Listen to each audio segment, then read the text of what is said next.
Hudson Taylor, in early years, the growth of his soul. Chapter 12, Nothing Certain Except. September and October 1852. Foghorns were sounding on every hand when a coasting steamer plying between Hull and London made her way slowly up the Thames. It was Saturday evening, September 25th, and Hudson Taylor, amongst others, was expecting to land that night. But the pall of the mist only gathered more and more heavily over the great city, until there was nothing for it but to cast anchor and wait till morning.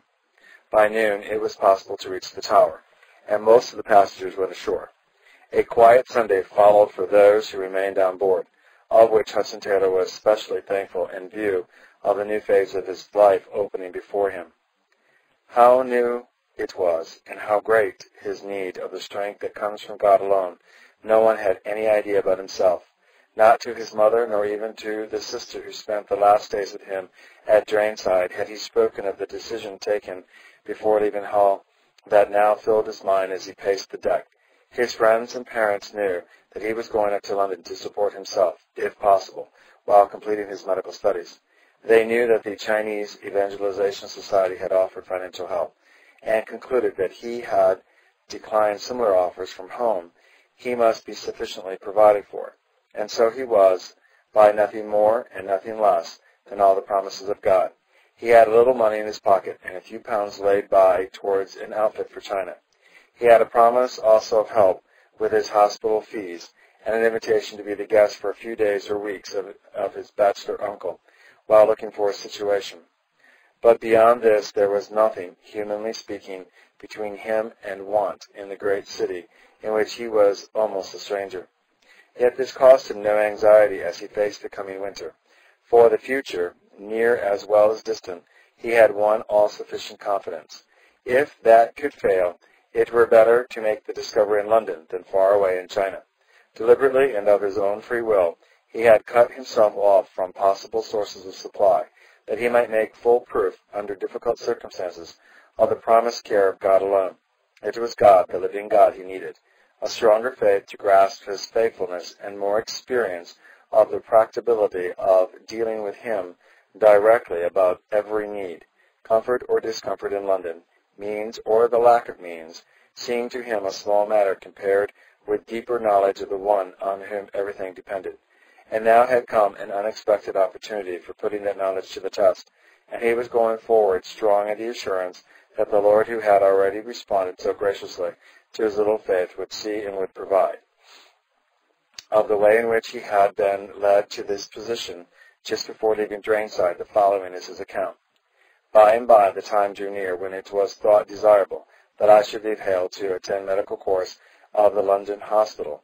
A little while spent there, and then I had every reason to believe that my life work in China would commence.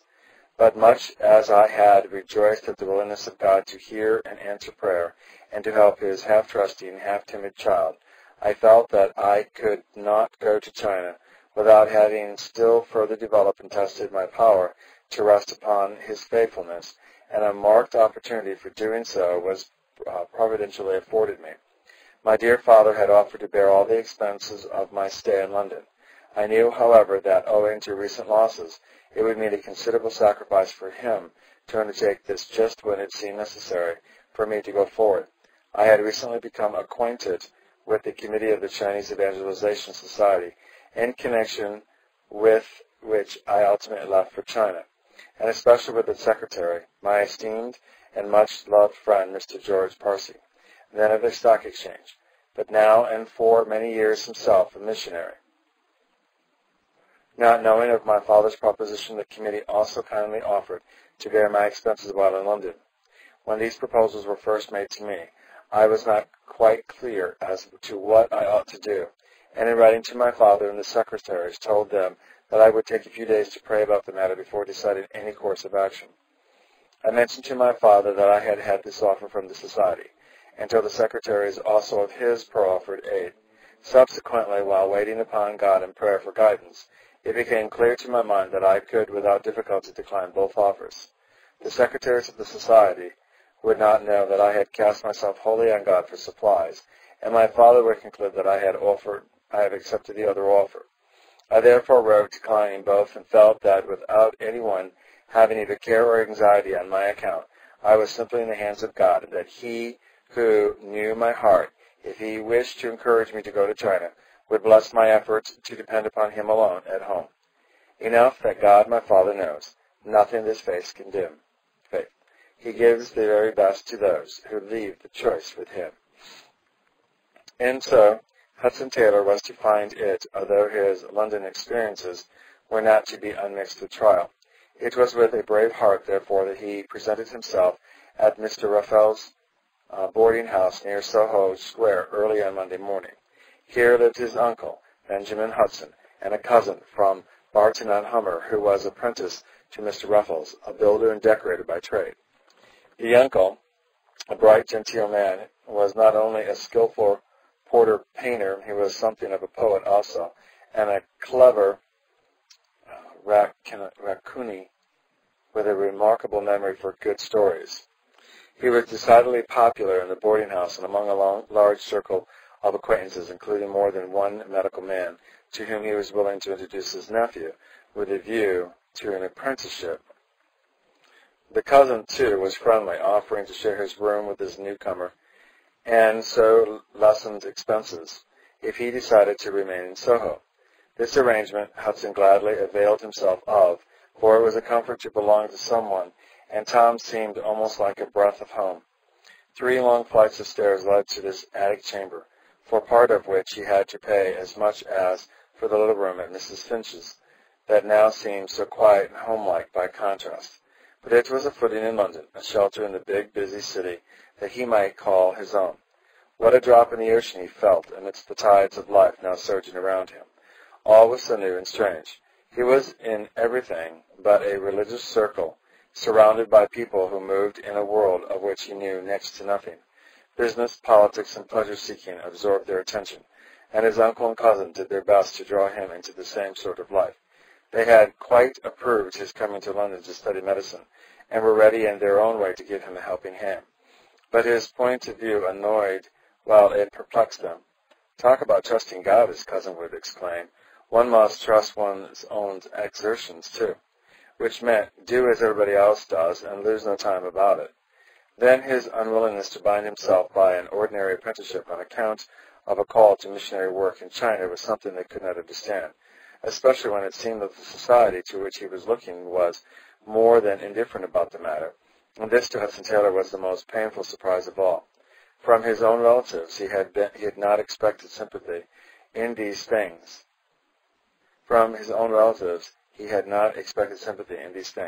But Mr. Parsi, with whom he had been in correspondence for more than 2 years, understood his position, and would be ready with counsel and aid. As soon, therefore, as possible, he set out for Soho to find the office of the Society, little anticipating the disappointment that awaited him. For the Honorable Secretary, as it happened, was much occupied that day, and could with difficulty spare time to see him. No, nothing definite was arranged as yet. They were awaiting his arrival. Now that he was ready to begin work at the hospital, the matter must be laid before the committee. This would take time, of course. Would he not come to Hackney for a Sunday before long, and talk over things more at leisure? Well, was it for Hudson Taylor, as he returned to his lodgings, that he really was dependent on God and knew something of his unfailing care? From a helper in the office, he had learned that nothing definite could be done until a formal application was laid before the committee. In all probability, the Society would help, as he had been led to expect. But everything must be done in a certain order. The best thing, if there were any urgency, would be to send in his application at once, so that it might not miss the next committee meeting on October 7th, for they only gathered once a fortnight. October 7th, and it was not yet the end of September. In his case, could not be dealt with at the first meeting. If his case cannot be dealt with at the first meeting, he would have to wait another 2 weeks, and perhaps another. Meanwhile, he could take no position. His store of savings was diminishing, and what would they say at the boarding house, where his indefiniteness was a source of amusement already? If he had known all this in Hale. And yet, what difference did it really make? He had not come to London depending on his own resources or on the help of man. If the winds and waves were boisterous, was there not one beside him whose hand was strong to uphold as his word to bring peace? He knew the end from the beginning, and since he had been Alpha, would surely be Omega, and everything in between. Footnote: Mr. Parsi, it should be remembered, while acting as Honorable Society Secretary to the Chinese Evangelization Society, was at the same time much engrossed in business. It was no lack of interest that made him dismiss Hudson Taylor so curtly, but simply the pressure of other claims, and a failure to realize this coming to London meant what it meant to his young friend. End of footnote. So the application was sent in, and while waiting the issue, Hudson Taylor settled down to study as well as he could in the room shared with his cousins. The latter's occupation allowed him to be frequently at home, and his criticisms, however good-natured, were not a help to quietness of mind. But there is something better than outward ease and comfort, and in entirely new surroundings. Hudson Taylor was learning the old lesson, to rest in the Lord and wait patiently for Him. As to your inquiries, he wrote to his mother on October 2nd, I will try to answer them as well as I can. But really you know almost as much of my plans as I do, for there is nothing certain yet except I will never leave thee nor forsake thee. I have no situation and am not seeking one. I question whether I shall for some months at any rate, but I have commenced study at home. In accordance with Mr. M.'s advice, I have written to the committee formally requesting them to authorize me to attend the London Hospital practice and lectures, but they will have to meet in regular course before I can note the result. London seems to me a trying place. There is so much noise and bustle, so much to distract one all the time. You can have no idea the difference it makes to be among light, thoughtless, worldly-minded people after the quiet I have enjoyed lately. But it is sweet to realize that we are kept by the power of God, to be enabled to say with the Apostle, Nay, in all these things we are more than conquerors, through Him that loved us. I am altogether in the Lord's hands, and He will direct me. But the uncertainty was not over when the committee met. Strangely enough, they seem to have considered it necessary to inform themselves further about him, and all the action taken was the passing of a resolution requesting him to procure an elaborate set of testimonies to be laid before them at their next meeting. It was Hudson Taylor's first experience of the working of a fully organized society, and though he subsequently came to understand the need for a certain amount of red tape in such affairs, it was an experience he never forgot in his own dealings with would-be missionaries. That he was feeling the position keenly may be judged from a letter to his mother on hearing of the above requirements. How sweet it is to be dependent on the Lord for everything. All is best as He sees fit to guide, and He does guide and provide both in temporal and spiritual matters, as long as we trust in Him. Never mind results, let us leave them all to Him. Never mind if, like Abraham of old, we have to go out not knowing whither. He knows. While unbelief sees only the difficulties, faith sees God between itself and them. As to my prospects, I cannot tell you as much as yet. The committee met on Thursday and considered my application, and on Friday night I received a note from Mr. Bird containing a resolution desiring me to procure certain testimonies by next Thursday week for their further consideration. Now, this is a very serious delay, and I intend to see Mr. Percy today, if possible, and talk with him about it. The required testimonies I do not quite understand, and if they are all considered necessary, I shall thank the committee for their kindness and trouble them no further, as I do not see them consistent with my views. Thank God I am quite as willing to lose as to gain their assistance. If I have time after seeing Mr. Parsi, I will add a few lines. If not, I will write by a later post. Let not your heart be troubled, dear mother. He who has hitherto provided for, protected, and guided me still keeps my mind in perfect peace and will do all things well. How sweet it is to be enabled to trust in Him for all. May He ever use us for His glory. Surely his faith was growing under these searching tests. Apart from the Chinese Evangelization Society, what hope had he, humanly speaking, of completing his medical studies or entering upon his life work? No other door was open to him. After long years of prayer and waiting, to have been dropped by the society, or compelled to trouble them no further, might have not been stranded in London with nothing before him but to take a situation and indefinitely defer going to China. Yet he was quite as willing to lose as to gain their assistance, if that were the will of God. He had decided, however, to see Mr. Parsi and come to an understanding about the testimonies. Accordingly, he was up early the following morning and went over to Hackney in time to catch the busy secretary before he left for the stock exchange. As he explained his difficulties, Mr. Parsley seems to have understood at last. The result was that the testimonies were seen to be superficial, and only a letter or two required from those who knew him best. Even so, another 10 days had to elapse before the meeting of the committee, and during that time an opening that must have had many attractions was put before him. His father, concerned at the ordeal through which he was passing, wrote offering to take him into partnership with himself, that he might have a home and something to depend on. How easy it would have been, with the justification of this letter, to turn aside to an easier pathway. But his purpose never wavered. Holding simply to what he believed to be the guidance of God, he waited as those alone can whose expectation is from him. And before the end of the month, faith was richly rewarded.